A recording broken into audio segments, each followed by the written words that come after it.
Esse programa é livre para todas as idades. Olá, estamos começando o Associativismo e Cooperativismo, o programa de quem coopera no sudoeste do Paraná. No programa de hoje nós vamos conversar aqui com a antropóloga, autora do livro Terra, Luta e Lar, Camille Van den Brugh. Falei certo? Isso mesmo. Seja bem-vinda, Camille. Obrigada. Nós vamos falar um pouco sobre a biografia de Ademir Dalazen e o nascimento do sistema Cressol. A Cressol que hoje desponta como uma referência de Francisco Beltrão para o Brasil, no sistema de crédito solidário. E nós vamos falar sobre o nascimento dessa entidade, mas daqui a pouco, depois do intervalo, você fica com a gente.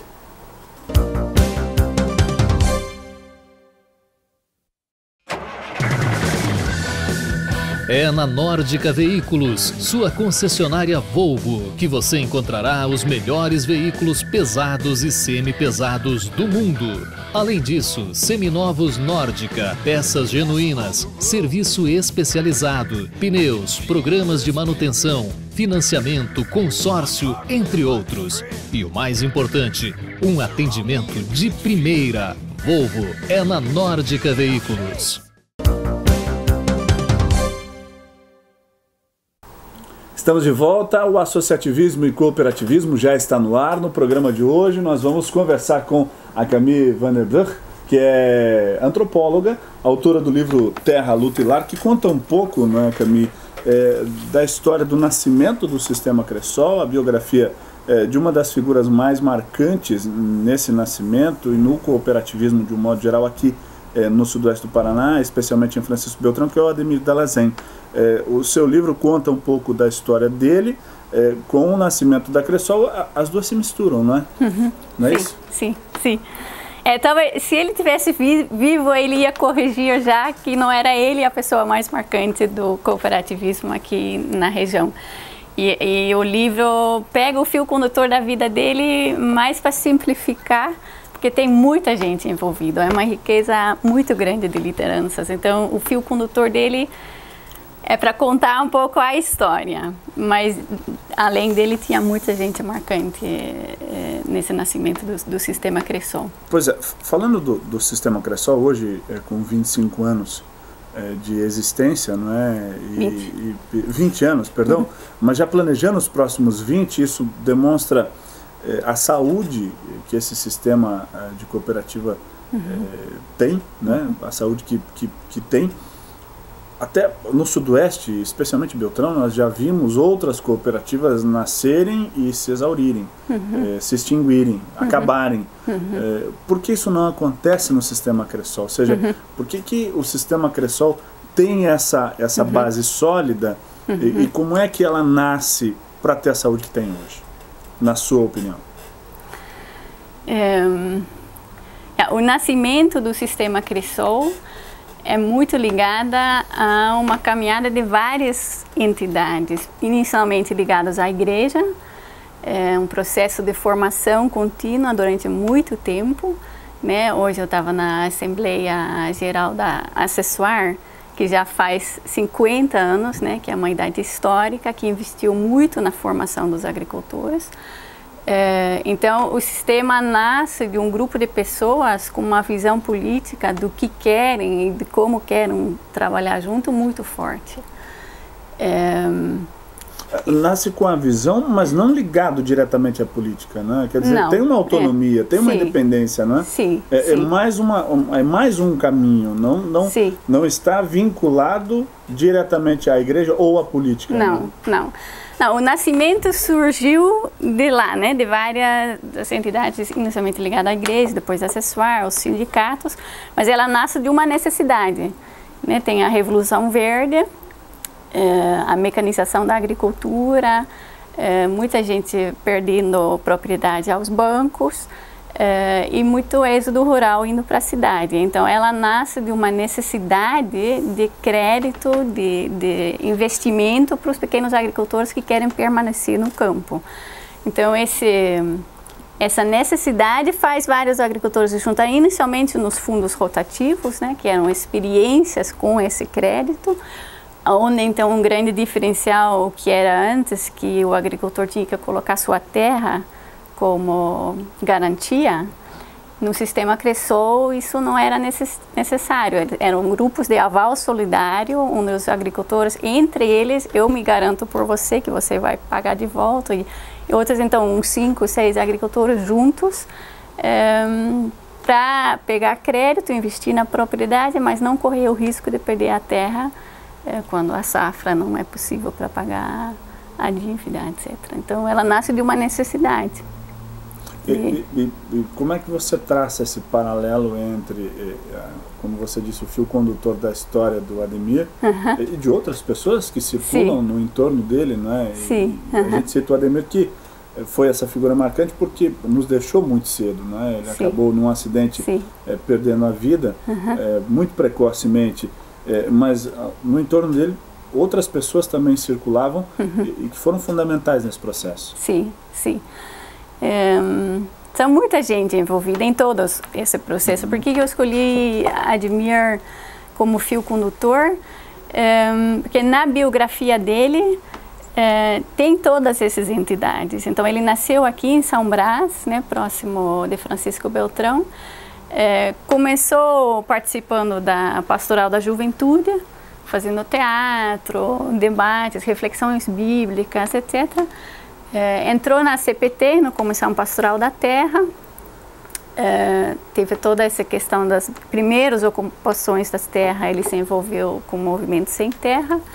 Tem o fato histórico que ele era um dos coordenadores da ocupação da Fazenda Marrecas, que virou assentamento Missões. Então a vida dele está ligada a todo esse histórico que, quando depois no surgimento do sistema Cressol, ele é um dos fundadores do Cressol em Marmeleiro, depois aqui em Francisco Beltrão. Ele era o coordenador da construção da sede da Cressol Bazer, agora aqui em Francisco Beltrão. Então a vida dele é tão ligado a todas essas entidades que serve de fio condutor assim, para contar essa história. Mas claro, em todos esses momentos da vida dele, ele era cercado por um monte de outras pessoas, e nem era a figura principal muitas vezes, mas estava no meio desses acontecimentos. Então, através da vida dele, se consegue passar por todas essas entidades e contar um pouco da história desses movimentos no sudeste do Paraná. Pois é, o nascimento do cooperativismo, do associativismo de crédito, né, do cooperativismo de crédito que a Cressol trouxe essa intenção solidária, né, essa forma diferente de fazer cooperativismo, dá, na sua opinião, para o agricultor e para essas pessoas um pouco mais de autoestima através da autonomia concedida. Ou seja, se eu tenho alguém que me garante, que não precisa eu ir lá pedir para alguém garantir ou perder a minha terra, isso também gera mais autoestima, influencia no dia a dia, não é? Na produtividade, na permanência da terra, até com questões que são hoje discutidas e preocupantes, diga-se de passagem. As entidades ligadas à agricultura familiar e à agricultura de modo geral discutem um tema sempre recorrente, a sucessão familiar, ou seja, quem vai produzir alimento daqui a algum tempo. E a criação, você considera que isso, o nascimento do sistema Cressol, transfere essa autonomia, essa autoestima um pouco mais elevada para o agricultor? Sem dúvida, eu acho, porque agricultores que antes nem entravam em banco, não tinha conta, não tinha, né, ou eram mal atendidos ou não atendidos, passam a gerir um sistema de crédito deles para eles. Então isso tem um efeito muito grande, assim, até de se enxergar a agricultura familiar como uma atividade fiável, uma atividade de se orgulhar de produzir alimentos saudáveis, etc., para a cidade. Isso eu acho que durante os últimos 20 anos mudou muito, assim, essa percepção de que antes, para ser gente, tinha que se mudar para a cidade. E do interior não valia nada, assim. E tanto de olhar de fora para os agricultores, como os próprios agricultores se enxergavam, eu acho que 20, 30 anos atrás, né? E isso mudou muito. Não só através da Cressol, né, mas através do trabalho de várias entidades, isso mudou muito. Nós vamos continuar falando sobre terra, luta e lar. Vamos falar também um pouco sobre a ocupação desta área aqui, mencionado no livro, sobre a revolta de 57, não é, que é marcante também, e aí é um divisor de águas nesse contexto, mas daqui a pouco, depois do intervalo, a gente volta falando mais aqui sobre o Terra Lutilar e outros assuntos que nós vamos abordar aqui no associativismo e cooperativismo. Um instantinho só.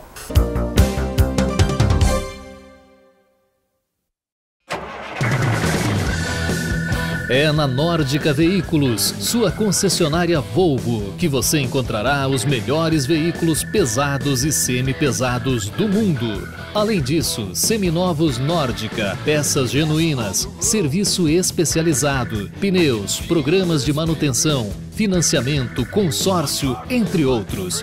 E o mais importante, um atendimento de primeira. Volvo é na Nórdica Veículos. Dose dupla, de domingo, das 11 ao meio-dia.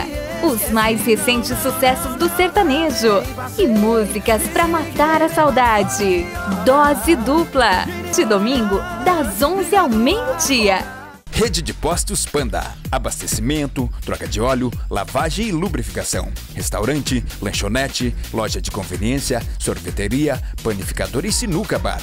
Em Francisco Beltrão, Marmeleiro, Pato Branco, Santo Antônio do Sudoeste, Candói e São José do Cedro. Macari Móveis, móveis rústicos e planejados, comerciais e residenciais. Macari Móveis, Rua São Paulo, 1460, Bairro Industrial. Telefone 3523-6125, Francisco Beltrão.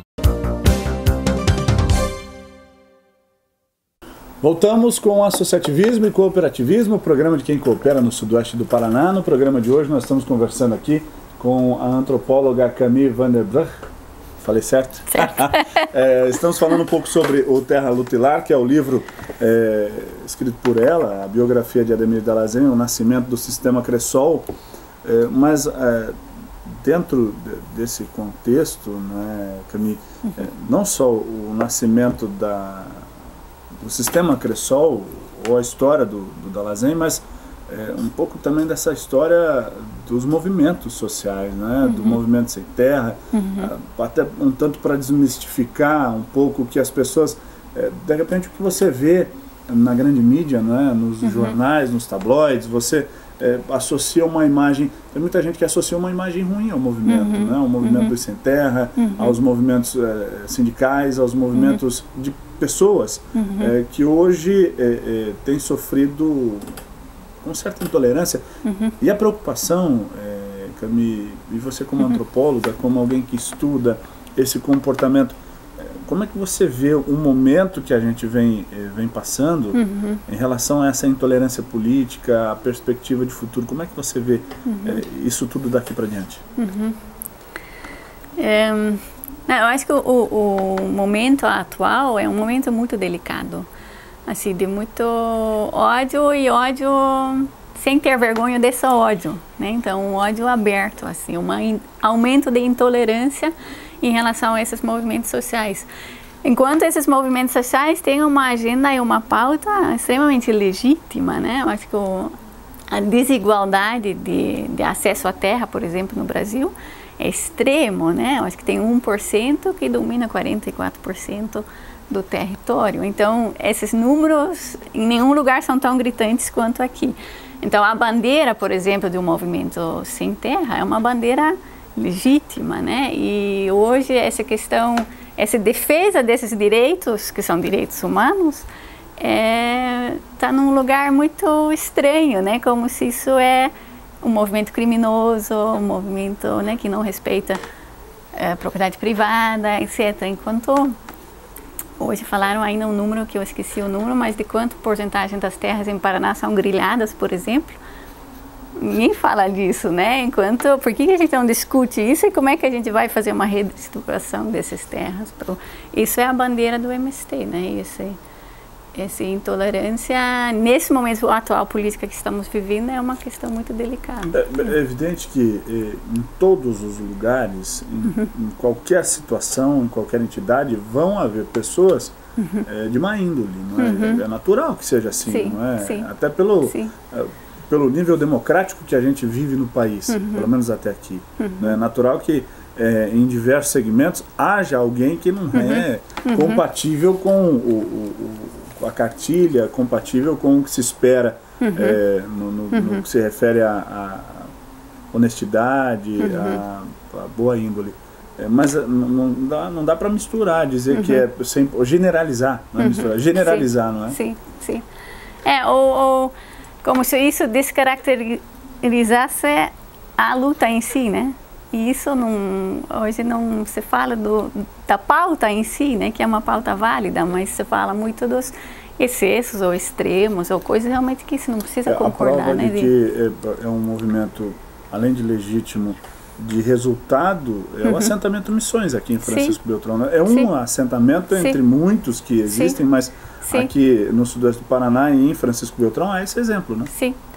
E eu acho que é um exemplo muito bonito, assim, porque tem muitos agricultores que eram agricultores aqui dos redores, né? Vieram de 5 municípios aqui da região, em situações extremamente difíceis, ou sem terra, ou com pouca terra, ou com, né, não tendo possibilidade de dividir, e que estão produzindo, acho que, né, a maior bacia leiteira, acho que é lá no assentamento Missões, né? Então, e é bonito aqui, eu acho que aqui na região também, porque no início eles também sofreram preconceito, etc., né? Na cidade, assim, eram sem terras, etc., mas eles foram... tanto sem origem, né?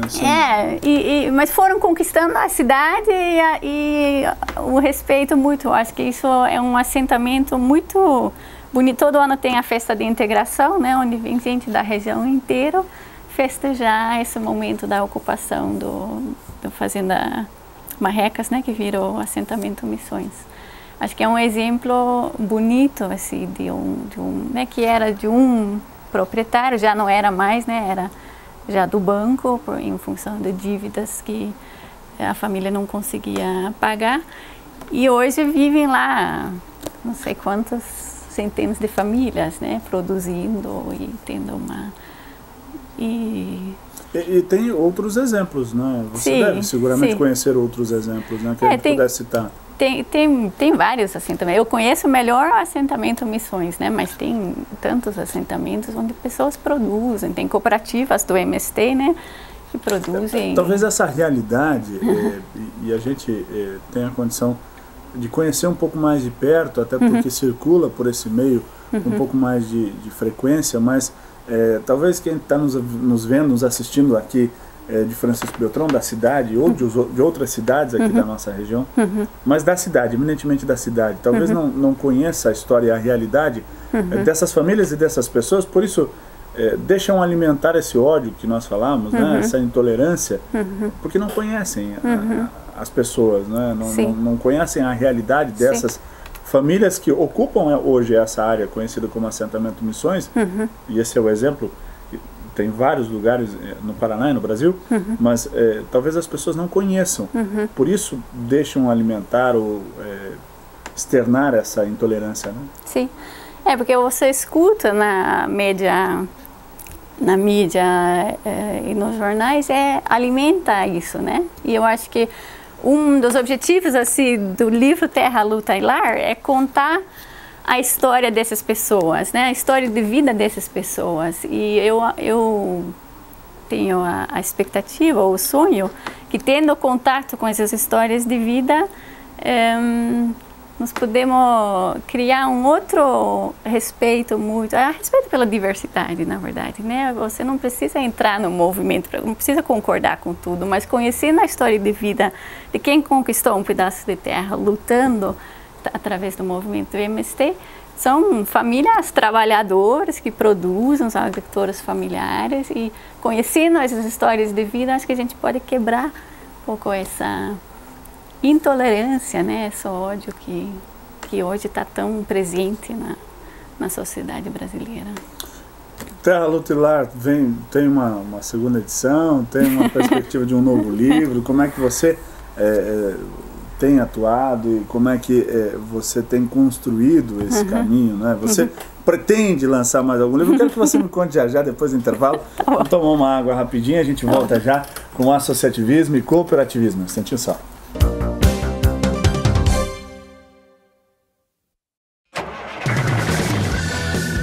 é na Nórdica Veículos, sua concessionária Volvo, que você encontrará os melhores veículos pesados e semi-pesados do mundo. Além disso, seminovos Nórdica, peças genuínas, serviço especializado, pneus, programas de manutenção, financiamento, consórcio, entre outros. E o mais importante, um atendimento de primeira. Volvo é na Nórdica Veículos. Voltamos com Associativismo e Cooperativismo, o programa de quem coopera no sudoeste do Paraná.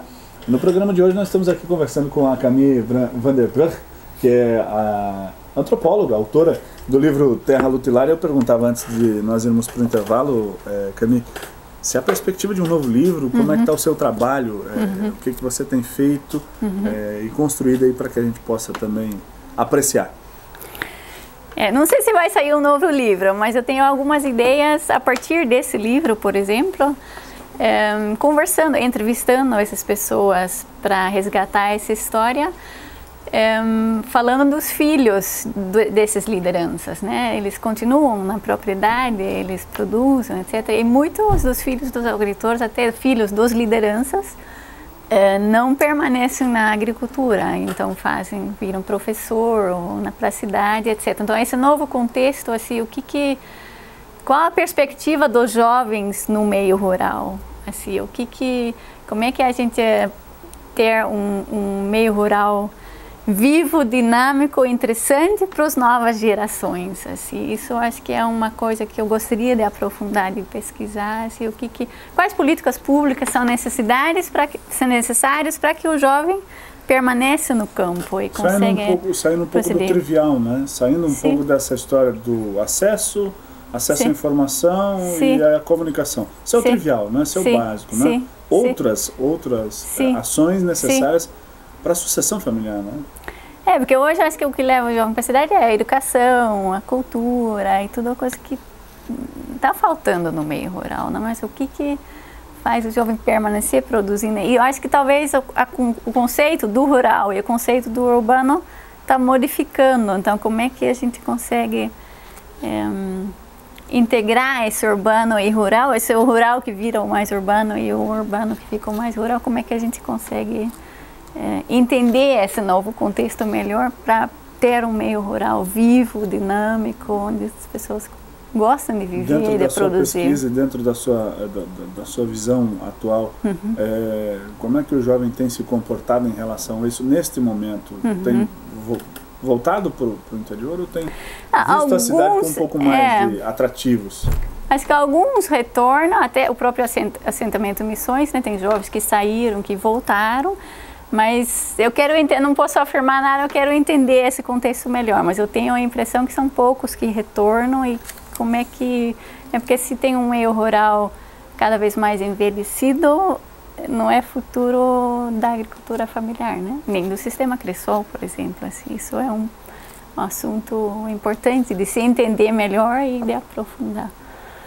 Camille, eu quero te agradecer demais pela sua presença, por ter vindo aqui, aceita o nosso convite, gentilmente e prontamente aceita o nosso convite, desejar a você sucesso aí na sua caminhada. Quando estiver em Beltrão e quiser retornar, vai ser um prazer tê-la aqui novamente no Associativismo. Obrigada, eu agradeço a vocês pelo convite e obrigada. Na semana que vem voltamos com mais uma edição do Associativismo e Cooperativismo, o programa de quem coopera no sudoeste do Paraná. Um abraço. Até lá!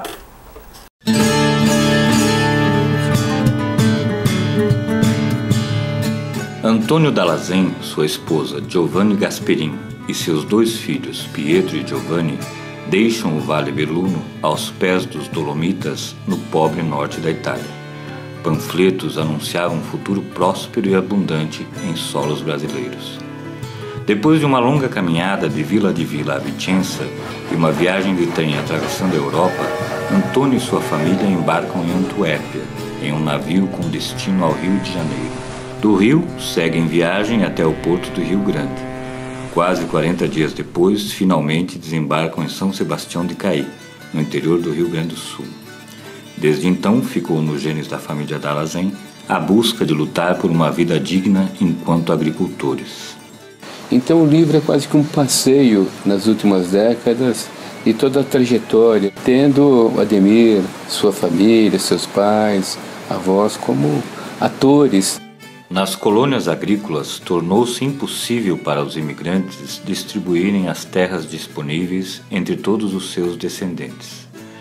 Cada vez mais famílias se aventuravam floresta dentro. Assim, parte da família Dallazen sai em busca de novas terras, cruzando o estado do Rio Grande do Sul e Santa Catarina, se instalando em 1960 na região sudoeste do Paraná, um ano antes do nascimento de Ademir Dallazen. Ademir ia andando para a escola descalço. Quando Geni fez 9 anos, os 3 mais velhos, Geni, Neiva e Leonir, ganharam juntos o seu primeiro par de tênis. Era apenas um par de uso coletivo. Os 3 continuaram a fazer o caminho para a escola descalços. Só na entrada da escola, um deles colocava os sapatos, cada um durante um dia. Indo para a igreja era igualzinho. Eles revezavam os seus sapatos e os colocavam somente depois que haviam caminhado com os pés descalços até lá, de modo que os sapatos ficavam sempre bonitos, limpos e arrumados. Quando eu leio esse trecho desse livro, que é um trecho que me toca muito, não por me dar uma sensação de pena ou compaixão, e sim por ver como que essas pessoas elas vivem e como os valores delas são diferentes do que a gente tem hoje em dia, que é essa coisa do companheirismo, de tão simbólico, dividir um sapato é uma coisa tão distante da nossa realidade e é uma coisa tão que é sublime, e se a gente for ver assim, é uma coisa que dá para exemplar. Na história do Brasil, a história dos movimentos sociais é uma história de violência. E o Ademir teve um papel fundamental na construção e o fortalecimento de algumas organizações no Paraná a partir do diálogo. Deixou sementes importantes que muitas colheitas virão daquilo que ele semeou, em termos de uma luta por uma política agrícola, para a nossa agricultura familiar, de luta pelo cooperativismo. Foi aqui que há 20 anos atrás iniciamos um sistema de crédito, um sistema de cooperativas e que hoje nós temos uma grande representação já com atuação em 8 estados do país e acima de tudo é fazer com que o crédito rural, o crédito solidário traz e faz o desenvolvimento das pessoas que mais necessitam. Esse livro é um pouco da história da riqueza do nosso Brasil, um Brasil rural, mas que fala muito, que dialoga muito com aqueles que vivem nas cidades, mas que todos os dias tomam café, almoçam, jantam, vivem daquilo que vem do campo, daquilo que vem da agricultura familiar. Que pela história da sua família, que veio da Itália, e a luta dele na construção dessa questão dos direitos e da cidadania, nos conduz para uma esperança de que nós não podemos deixar de fazer essas ações no sentido de buscar essas conquistas. –